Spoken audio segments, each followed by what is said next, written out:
नमस्कार दोस्तों, मैं श्रवण आप सभी का स्वागत करता हूं अपने YouTube चैनल परीक्षा रात्रि पर। इस वीडियो में हम बक्सर युद्ध को समाप्त करेंगे। इससे पहले भी एक लेक्चर ले चुके हैं, उन लेक्चर को पहले आप सभी जाकर के देख लीजिए ताकि आज आप सभी को बेहतर समझ में आ सके। तो शुरू करते हैं, आप सभी कॉपी कलम निकालिए, नोट करते रहिए और साथ ही समझते रहिए। तो देखिए, बक्सर का युद्ध, मीर जाफर। मीर जाफर के बाद अगला शासक कौन बनता है? मीर कासिम। मीर कासिम।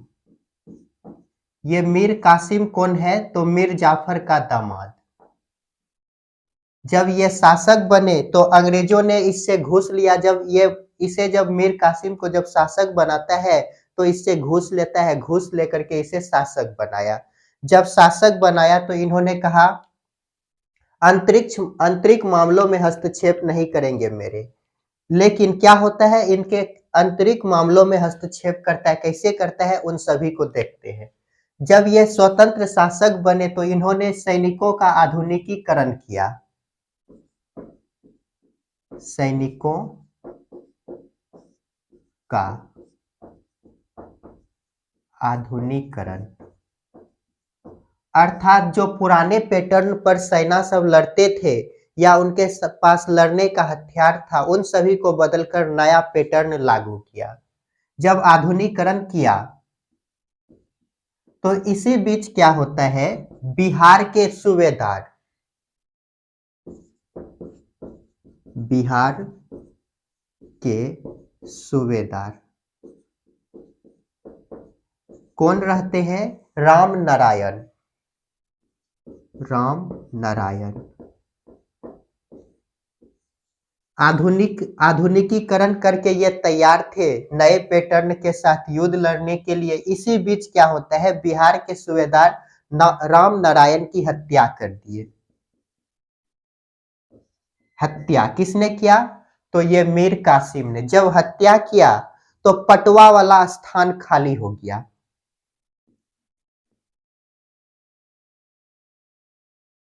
पटवा वाला स्थान खाली।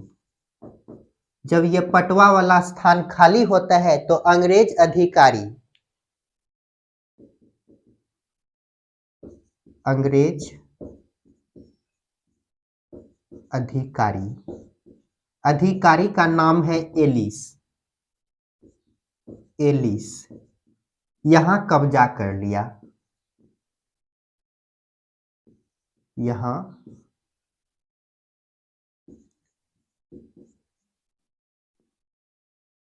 कब्जा कर लिया। जब कब्जा किया तो ये जो मीर कासिम है, एलिस सहित 148 लोगों को बंदी बना लिया।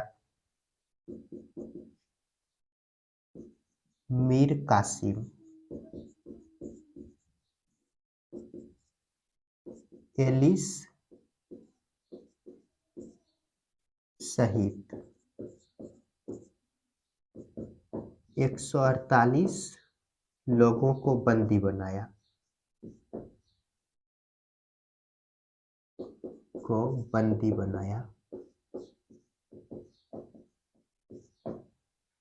देखिए, जब बंदी बनाता है तो आगे की घटना क्या होता है, कोलकाता काउंसिल जो है, वहां के मेजर एंडस क्या करते हैं, एक छोटी टुकड़ी का गठन करता है और इससे युद्ध करने के लिए आते हैं।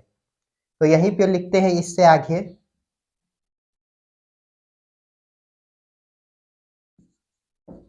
कलकत्ता काउंसिल के मेजर एंडस के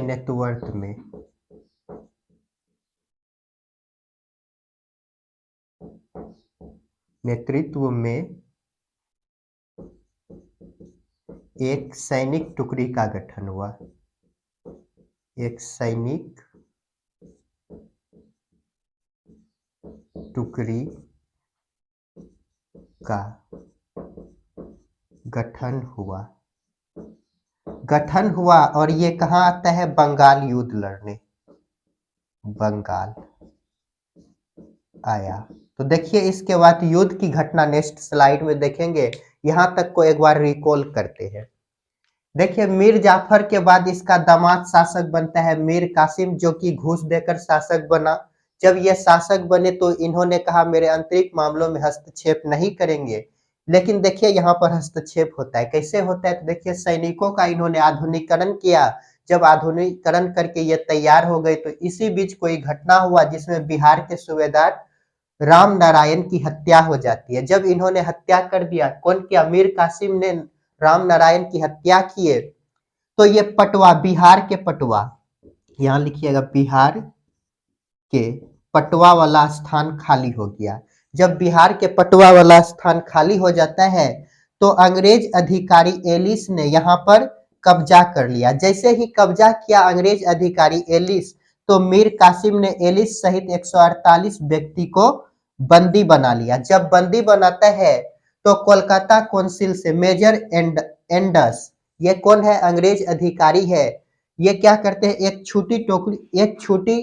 छोटी सैनिक टुकड़ी का गठन करता है और बंगाल आते हैं युद्ध लड़ने। तो इसके बाद हम देखते हैं युद्ध कैसे लड़ा, कितना युद्ध लड़ा, तो इनको पहले नोट कीजिए। तो चलिए इसको मिटाते हैं, अब आगे देखते हैं।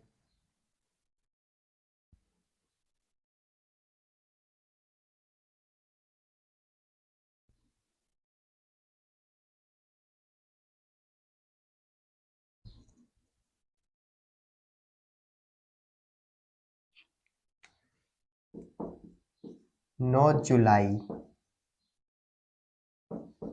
1763 एक कटवा का युद्ध लड़ा गया। कटवा का युद्ध किसके बीच लड़ा जाता है, अंग्रेज वर्सेस कासिम। ये कौन है, मीर कासिम है। इसमें मीर कासिम का हार होता है, ये अंग्रेज जीत जाते हैं। उसी के बाद 1763 में ही गिरिया का युद्ध लड़ा गया, गिरिया का युद्ध। इसमें भी अंग्रेज जीत गए और कासिम हार गया। उसके बाद 1764 में एक और युद्ध लड़ा गया जिसे उदय नारा का युद्ध कहते हैं, उदय नारा का युद्ध। इस युद्ध में भी अंग्रेज जीत गए और कासिम हार गया। जब यहाँ कासिम हार गया तो यहाँ से ये भाग कर अवध जाते हैं और अवध के यहाँ शरण लिया। मीर कासिम भागकर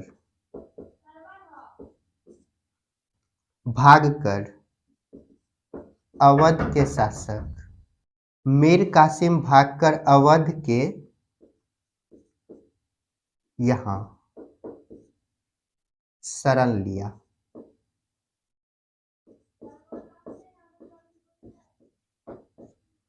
देखिए यहाँ पर ये जब शरण लेते हैं तो यहाँ पर इन्होंने त्रिगुट का निर्माण करता है। देखिए कैसे ये त्रिगुट का निर्माण किया।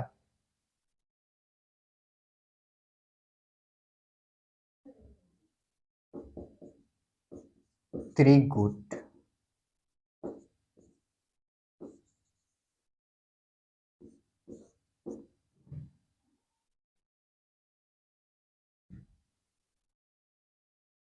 अवध,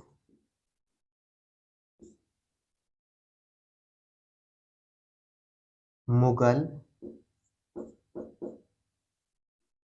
और बंगाल।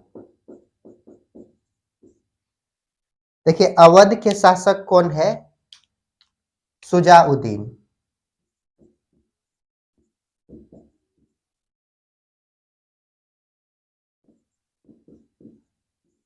और मुगल शासक है शाह आलम द्वितीय।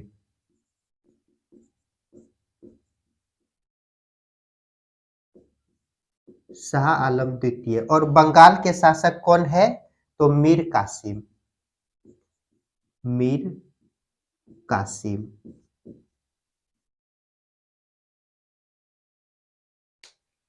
देखिए क्या देखे हम, मीर कासिम भागकर अवध के यहाँ शरण लिया। तो अवध के यहाँ जब शरण लिया, यहाँ पर ये त्रिगुट का निर्माण करता है। तो इस त्रिगुट में कौन है? तो अवध का शासक सुजाउद्दीन और मुगल शासक शाह आलम द्वितीय और बंगाल के शासक मीर कासिम। इसको यहाँ पे हम थोड़ा सा मैप पर देख लेते हैं। देखिए यहाँ क्या है, बंगाल है,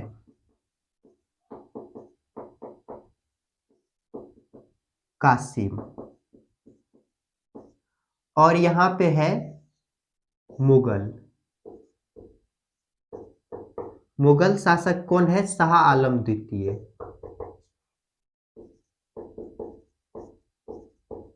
शाह आलम द्वितीय। और यहाँ पे है अवध।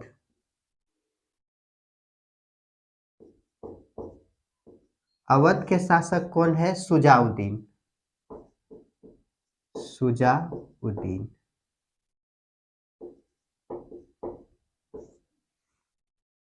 तो यहाँ पे त्रिगुट का निर्माण किया। जब त्रिगुट का निर्माण किया, ये त्रिगुट का निर्माण क्यों किया? तो अंग्रेज से लड़ने के लिए। तो लिखते हैं यहाँ पर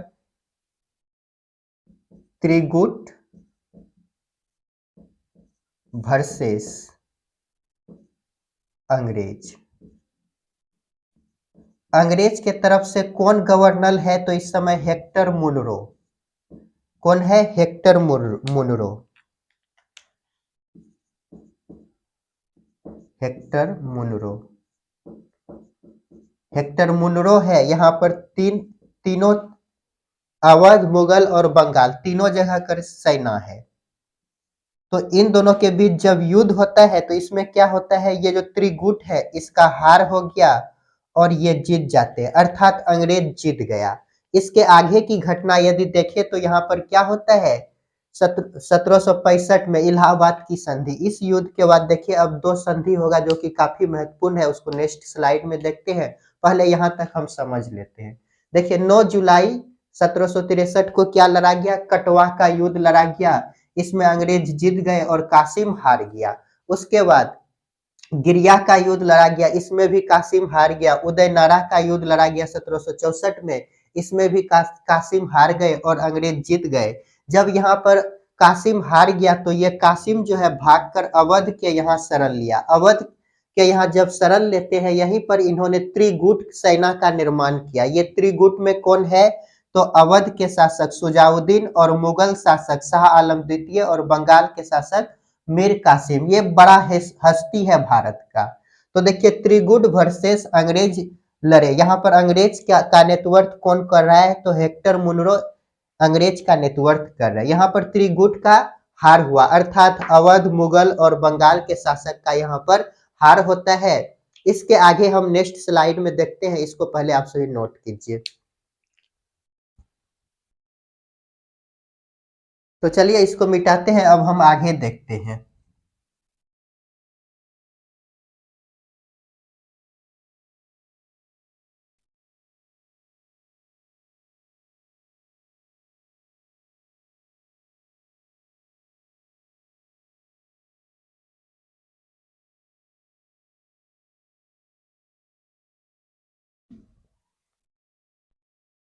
देखिए इसके बाद क्या होता है, जब ये युद्ध खत्म हो जाता है तो इस समय गवर्नर फिर क्लाइव भारत आते हैं 1764 में। क्लाइव वापस भारत आया और यहाँ पर क्या होता है, इलाहाबाद की संधि हुए। इसी के नेतृत्व में इलाहाबाद का संधि हुआ। इलाहाबाद की संधि। देखिए ये इलाहाबाद की दो संधि हुए हैं, काफी इंपॉर्टेंट है। तो देखते हैं इलाहाबाद की संधि कब होता है, ये 1765 में।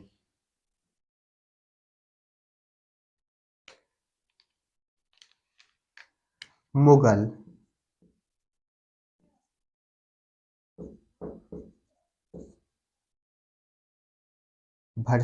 और किसके साथ होता है? अवध के साथ। मुगल शासक कौन है? शाह आलम द्वितीय। शाह आलम द्वितीय। और यहाँ पे कौन है? सुजाउद्दीन।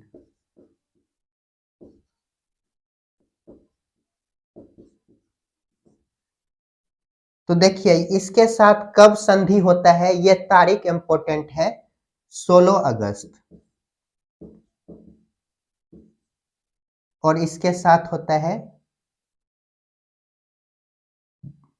इसके साथ होता है 12 अगस्त को, और इसके साथ होता है 16 अगस्त को।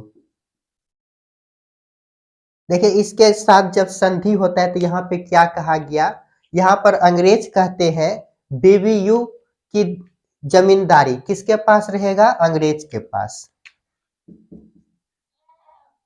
बीबीयू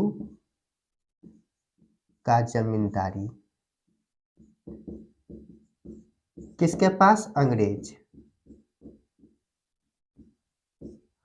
और इसे क्या कहता है? इलाहाबाद और कारा का क्षेत्र आपको देंगे। इलाहाबाद प्लस कारा क्षेत्र किसको देगा? ये जो शाह आलम द्वितीय को। आलम द्वितीय लिख देते हैं, आलम द्वितीय को देगा। और इसे पेंशन पर रखा, पेंशन पर रखा। ये कौन है? मुगल बादशाह है, बड़ा हस्ती है। और ये देखिए सुजाउद्दीन के साथ क्या हुआ। 16 अगस्त को क्या करते हैं, ये जो सुजाउद्दीन है इसी के पास इलाहाबाद और करा का क्षेत्र था, इससे लेकर आलम द्वितीय को दिया। इससे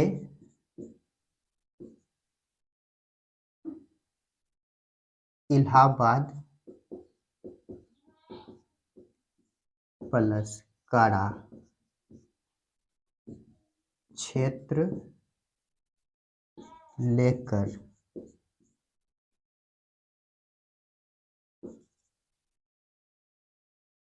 मुगलों को दिया।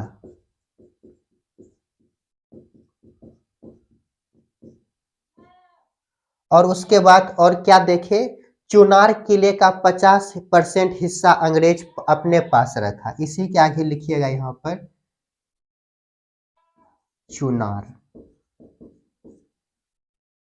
किले का 50% हिस्सा अंग्रेज लिया, अंग्रेज लिया। और साथ ही जुर्माना क्षतिपूर्ति 50,000 लिया। क्षतिपूर्ति जुर्माना कितना लेता है? 50,000 लिया। तो देखिए यहां तक को एक बार हम रिकॉल करते हैं। 1764 में जब ये बक्सर का युद्ध लड़ा गया तो यहाँ पे त्रिगुट का हार होता है। इसी समय गवर्नर क्लाइव बनकर वापस पुनः भारत आया। जब वापस भारत आए तो इन्होंने इलाहाबाद की संधि की। ये इलाहाबाद की संधि काफी इंपॉर्टेंट है। तो ये होता है 12 अगस्त को, एक होता है 16 अगस्त को। 12 अगस्त को किसके साथ हुआ? तो मुगल शासक शाह आलम द्वितीय के साथ होता है। जब इसके साथ हुआ तो देखिए यहाँ पर क्या हुआ, बीबीयू का जमींदारी अंग्रेज रख लिया अपने पास, और कारा, इलाहाबाद और कारा का क्षेत्र शाह आलम द्वितीय को दिया। देखिए यहाँ पर एक कहावत कहा जाता है, लाठी भी नहीं टूटा और सांप भी मर गया। देखिए ये इलाहाबाद और कारा का जो क्षेत्र है काफी बंजर भूमि है, इसमें कुछ नहीं उगता है। ये बंजर भूमि वाला क्षेत्र शाह आलम द्वितीय को दे दिया। सांप भी मर गया और लाठी भी नहीं टूटा, और पेंशन पर इसे रखा। साथ ही देखिए इसके साथ क्या व्यवहार किया, इससे जो है कि इलाहाबाद और कारा का क्षेत्र लेकर के किसको दिया? तो मुगल शासक को देता है। और साथ ही चुनार किले का 50% हिस्सा अपने पास अंग्रेज रखा। और क्षतिपूर्ति कितना लिया इससे? 50,000 रुपए लिया। ये कहते हैं अवध के शासक को आप ही जो है कि इसे अपने पास बुलाकर अपने पास रखिए, इसलिए आप हमें क्षतिपूर्ति दीजिए 50,000। तो ये सभी होता है इलाहाबाद की संधि में। इसके बाद हम अब देखते हैं अगला शासक बंगाल का कौन बना। जल्दी से पहले इसको नोट कीजिए। ये 50,000 नहीं है, 50 लाख है। इसको लाख लिख लीजिएगा, 50 लाख क्षतिपूर्ति। तो चलिए इसको मिटाते हैं, अब हम आगे देखते हैं।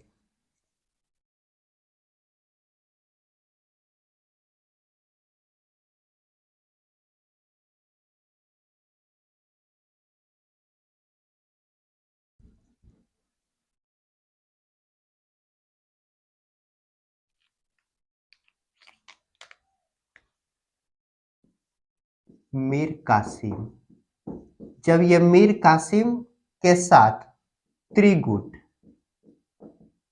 ये इसका क्या होता है, हार होता है। जब ये हार गए तो देखिए अगला घटना क्या होता है। कासिम, मीर कासिम पर त्रिगुट की हार होने के बाद अगला शासक पुनः बनता है मीर जाफर। मीर जाफर कैसे बना, तो ये पेंशन पर शासक बनता है। पेंशन पर शासक बने। इसका मृत्यु जो है कि 1765 में हो गया। जब इसका मृत्यु हो गया डेथ, तो अगला शासक फिर बनते हैं नजमुद्दौला। नजमुद्दौला ये भी पेंशन पर बने। उसके बाद फिर बनता है अगला शासक सैफुद्दौला। सैफुद्दौला, सैफुद्दौला। सैफुद्दौला के बाद फिर अगला शासक बनता है मुबारक उद्दौला। मुबारक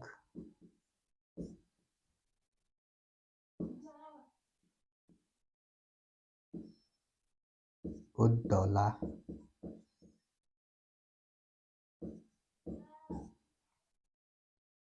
ये जो मुबारक उद्दौला है बंगाल का अंतिम नवाब है। बंगाल का अंतिम नवाब। इसके बाद नवाब का पद क्या हो गया, समाप्त। लिख लीजिएगा उसको भी। 1775 में बंगाल, 1775 में बंगाल का नवाब का पद समाप्त हुआ। नवाब का पद समाप्त बंगाल में। एक पॉइंट और लिख लीजिएगा, 1772 में मीर कासिम का मृत्यु होता है। मीर कासिम का मृत्यु। वहां तो बक्सर के युद्ध में त्रिगुट का हार हुआ, वहां पे मारा नहीं गया, लेकिन मरता कब है, 1772 में। तो इसको एक बार रिकॉल करते हैं। मीर कासिम त्रिगुट की जब हार होते हैं तो अगला शासक पेंशन पर कौन बना, मीर जाफर पुनः बनता है। और इसका 1765 में डेथ हो गया, मृत्यु। उसके बाद ये सभी जो शासक देख रहे हैं सब कैसे बना है, तो सभी जो है कि पेंशन पर ही बना है। पेंशन दिया है और ये शासन किया है। तो कौन बना मीर जाफर के बाद, नजमुद्दौला, सैफुद्दौला, मुबारक उद्दौला। ये जो है कि लाइन जो है कि सीधा याद रखिएगा, क्योंकि आप सभी को 4 ऑप्शन देगा और एक ऑप्शन सही रहेगा। बोलेगा क्या इसके बाद कौन शासक बना है, तो वो चुनना रहेगा। तो इस लाइन से इसको याद रखिएगा। तो और याद रखिएगा मुबारक उद्दौला क्या है, ये बंगाल का अंतिम नवाब है। 1775 में नवाब का पद समाप्त हो गया और 1772 में मीर कासिम का मृत्यु होता है। इसको भी आप सभी याद रखिएगा। तो जल्दी से इनको आप सभी नोट कीजिए। तो दोस्तों आज के लिए इतना ही। मिलते हैं नेक्स्ट क्लास में, जिसमें हम देखने का प्रयास करेंगे बंगाल में द्वैध शासन कैसे स्थापित होता है। तो उन वीडियो को देखने के लिए मिलिए नेक्स्ट क्लास में। तो आप सभी खुश रहिए, पढ़ते रहिए और अपने माता-पिता का सम्मान कीजिए। और साथ ही मेरा वीडियो यदि आप सभी को पसंद आता है तो लाइक, शेयर, कमेंट और साथ ही सब्सक्राइब कीजिए। मिलते हैं नेक्स्ट क्लास में। वीडियो देखने के लिए धन्यवाद।